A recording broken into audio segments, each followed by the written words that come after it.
بسم الله الرحمن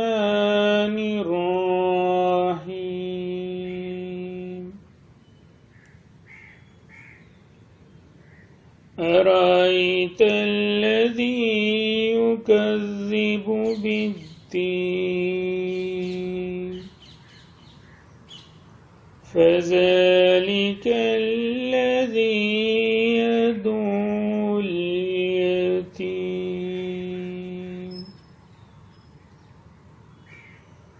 ولا يحض على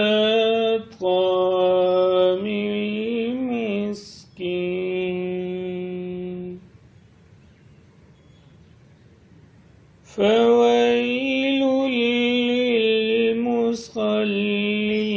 للمصلين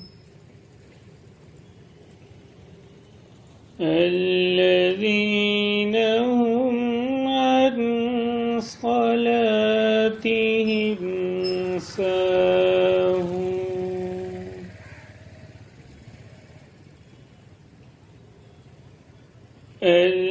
الذين هم يراءون ويمنعون